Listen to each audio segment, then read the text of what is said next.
Italy. Yes, they have great architecture, great weather, great food, great wine, and to drive here is to live. But best of all, they have absolutely no idea what is meant by the phrase political correctness. Women are terrible when they drive. They shouldn't take the driver license. It's very dangerous. They're not good as men to drive. In the medieval days, one used to distinguish between man on foot and man on horseback. Now they all want to be men on horseback. Pedestrians are basically considered expendable. In other words, you don't see them. You don't even see them. Now, children are very important, but the common run of the pedestrian is absolutely despicably ignored. The extraordinary thing is that despite all this anarchy, the traffic seems to flow very well. Mind you, if I had £1 for every car that didn't have a dent on it, I'd be no richer. But these urban street fighters are built to be thrashed and crashed, unlike the other type of Italian car.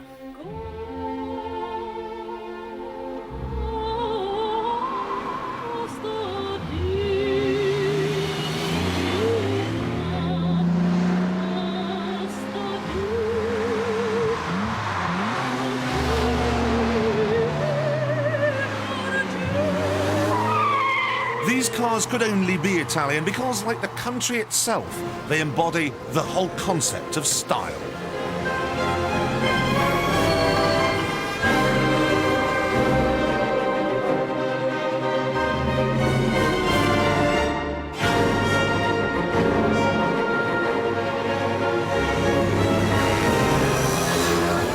Style here is everything. Looking good is even more important in a car than looking where you're going. Looking good even takes precedence over the law. Clearly, Italy needs intellectualizing. If most of the accidents happen in town, as you're saying, why do no Italians that we've seen wear seatbelts while they're driving around Rome or wherever? Well, you know, no, seat belts are very important. Everybody knows that, and the Italians are the first one to admit it, theoretically. But if you have to use your damn seat belt every time you get into your little Punto or into your big Ferrari, if there is any such thing in the Ferrari, well, I think that would amount to a kind of lack of confidence in yourself. If you put a seatbelt on, that might invite disaster. And the Italians are very superstitious. Now, it's like betting against yourself. Seatbelts are a real threat to public safety.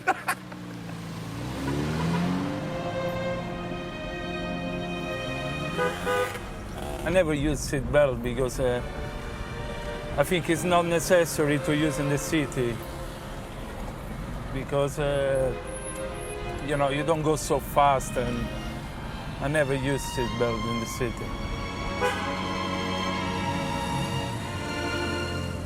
Double lines means you can cross, but you know, if no one coming, oops, happen.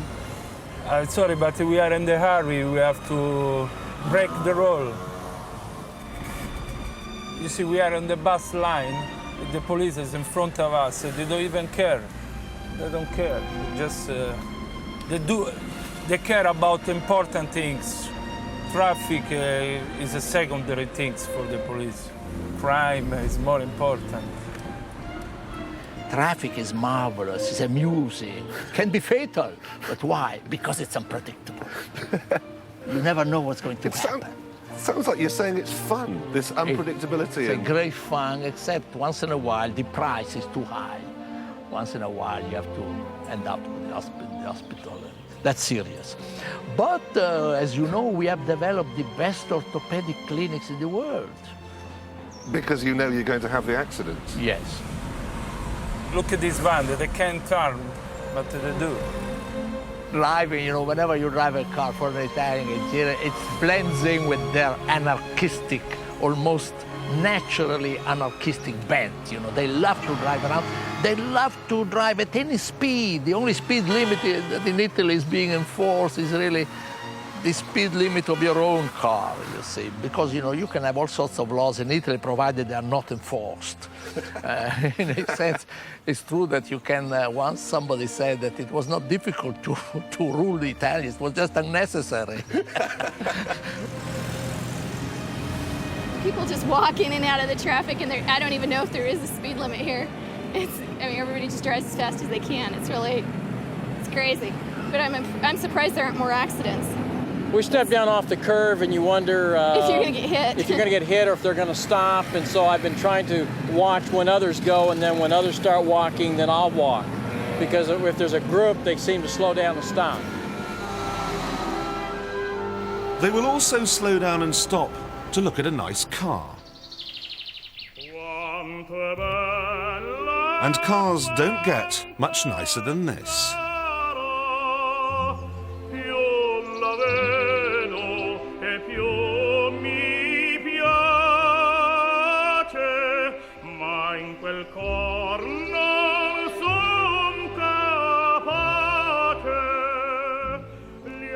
This is the first car that Enzo Ferrari ever built. In biblical terms, it's Genesis. It's owned today by a scrap metal dealer, a man who spends all day long breaking up cars, and then he comes home at night to this place, where the cellars are full not of Italy's second passion, wine, but of its first, cars. Lots and lots of cars. This car is a 1937 Lancia Aprilia and was bought second-hand by my father in 1939. During the war, when the Italian government forced all cars to be scrapped to make boats and aeroplanes and things, my father hid all of our cars. This one under a haystack, where it stayed until the end of the war. In 1946, we took it out and used it until 1960. We now keep it as a souvenir.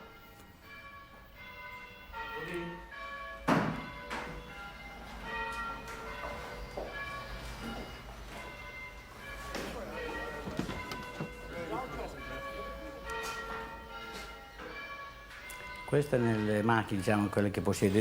is the most beautiful car I have in my collection. First, because it is an Alfa Romeo, my favorite mark. And second, because it is the best of all the racing Alfa Romeos, the 2.3 Monza. Third, it was Nuvolari's private car, which he built in 1933 for racing. Nuvolari raced the car for a few years, winning some races, and he was especially attached to the car. And for this reason the car is important, because Nuvolari was a hero, the greatest racing driver in Italy, and probably in the whole world at that time. For Italy, the Alfa Romeo is a symbol, and the reason why I especially love and treasure this car.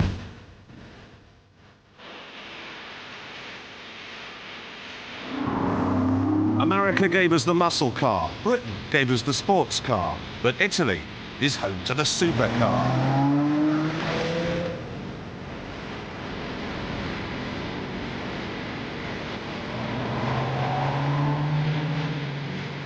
And that means, of course, that there are people out here who have jobs that you would die for.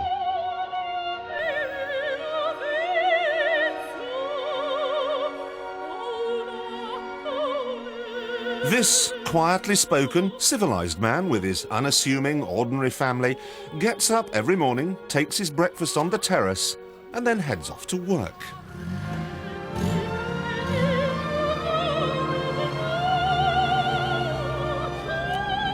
There's nothing even remotely extraordinary about the car he drives to work, but the car he drives at work is rather different.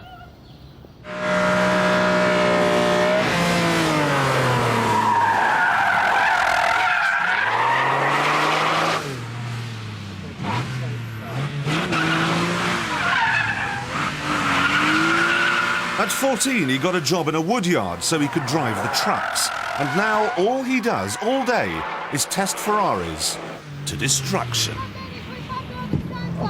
How on earth do you get a job like that?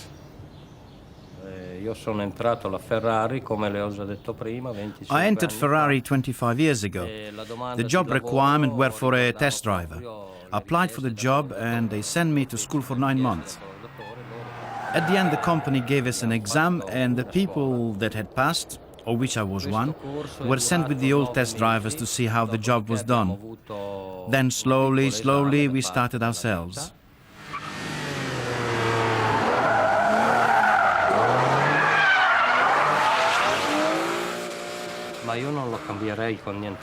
I would not change my job for any other.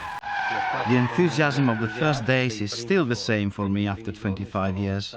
I still work with exactly the same enthusiasm. Nothing has changed.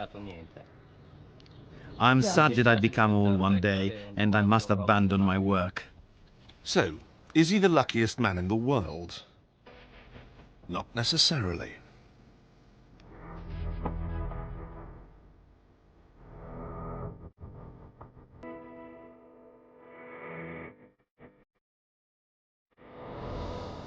My name is Mimo. I have a test drive Bugatti.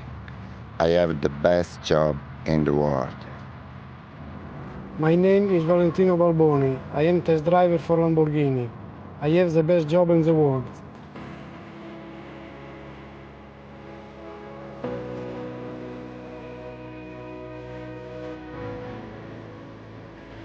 The spirit of Lamborghini. Lo spirito della Lamborghini è sempre stato... It is a spirit, a soul which is totally different. It is very special the way they make their cars. I had the good fortune to know Ferruccio Lamborghini personally, so I had the chance to understand his spirit. He always wanted to make things different from everyone else in terms of character and prestige. That's the way he did things. Come prestigio e così via. Durante le mie fasi di collaudo entro completamente. I'm here to explain what I think about this very beautiful car. It is a fantastic car built to the highest standard, using the latest technology and materials. Every day when I drive it, I feel it in my heart. It is an astonishing, an amazing feeling. I feel it in my body. It is both an emotional and physical response to the car. The amazing thing is that Ferrari, Lamborghini and Bugatti are all based within 15 miles of one town, Modena. If you want to know about Italy, the best person to go and see is a man who owns 25% of all companies quoted on the Italian stock exchange. He owns Juventus Football Club. He owns a couple of big papers out here. He owns Sestria Ski Resort, and on top of all that, he owns, and I mean he privately owns, Fiat, Lancia, Alfa Romeo, Maserati and Ferrari. If you want to know about Italy, get suited up and go and see Giovanni Agnelli. In the world, there's what, 5 supercar manufacturers in total, and yet in Italy, in one town, in fact, in Modena, there are 3. What is it about Modena? Well, I must say Modena has always been a place where we've got mania for mechanics. And we've got tractor factories there, we've got a Ferrari factory, we've got earth-moving machinery factory. But everybody's a mechanic. Everybody, they tell you what an engine is when a motorbike passes. I mean, they've been brought up and trained on the noise of engines, and they love it, and they're very good engineers, mechanical workmen. You're not joking. Modena may be a communist-run peasant town, but would you just look at what it makes?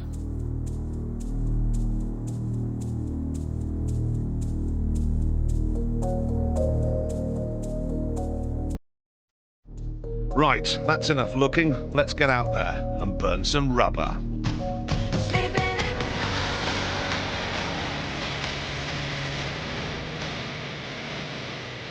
This is the fastest of them all, the Bugatti EB 110. I'd love to have been a fly on the wall at the meeting when they were deciding what sort of engine to put in this thing, because someone somewhere must have said, let's give it 12 cylinders, 4 camshafts, 60 valves, and 4 turbochargers. Now that person, he absolutely has to be an Italian. But when it comes to getting noticed, the Bugatti is a shrinking violet compared to this piece of rolling thunder. the Lamborghini Diablo.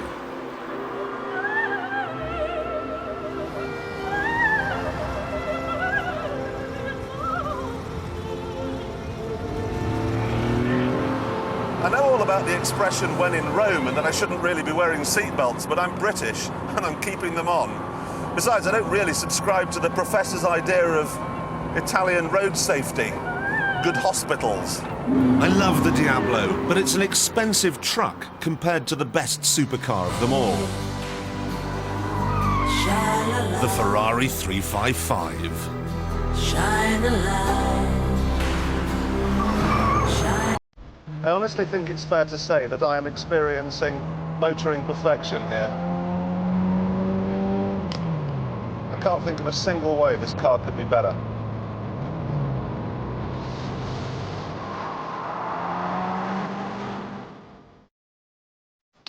But Italy is no different from Britain. Of the 2 million cars sold here every year, only 200 to 300 are what you might call supercars.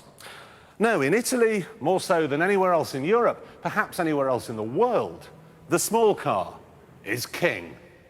And you only have to look at the facts to see why. Italian drivers may be crazy, but they're not stupid. The towns are old, the streets are narrow, and parking is an absolute nightmare.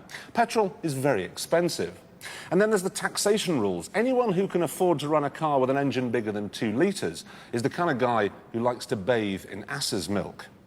And above all that, you've got a whole load of kids who stay at home longer than they do in the UK, so the money they save on rent or a mortgage can be spent buying themselves a little car.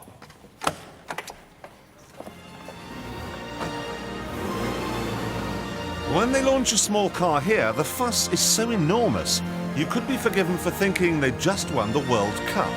Twice, on the same day.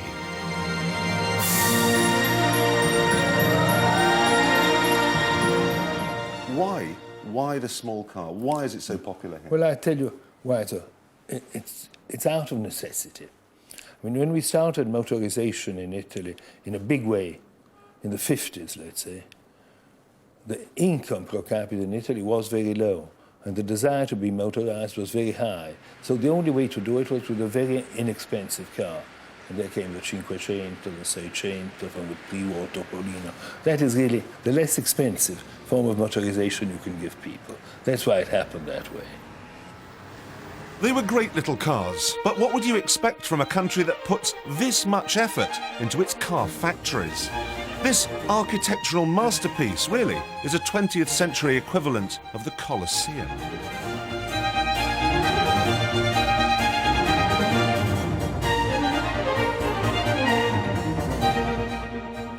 It's the huge Lingotto plant, slap bang in the middle of Turin. Production moved upwards, and as the cars rolled off the line on the top floor, they were taken out onto its most astonishing feature, the rooftop test track.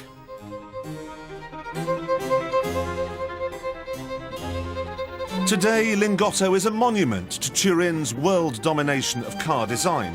This Alfa may be a product of Milan, but everyone from Ford to Toyota uses Turin styling houses. Turin is where you'll find two of my all-time heroes, Mr. Giugiaro and Mr. Pininfarina. Turin is automotive Mecca. Well, I think it has been probably the most influential of all the school of designs, and this started after the World War II. I think that millions of cars belong to the Torino school. When I say Torino school, I don't mean only Pininfarina. I mean Pininfarina, I mean Giugiaro, I mean Ital Design, I mean Bertone.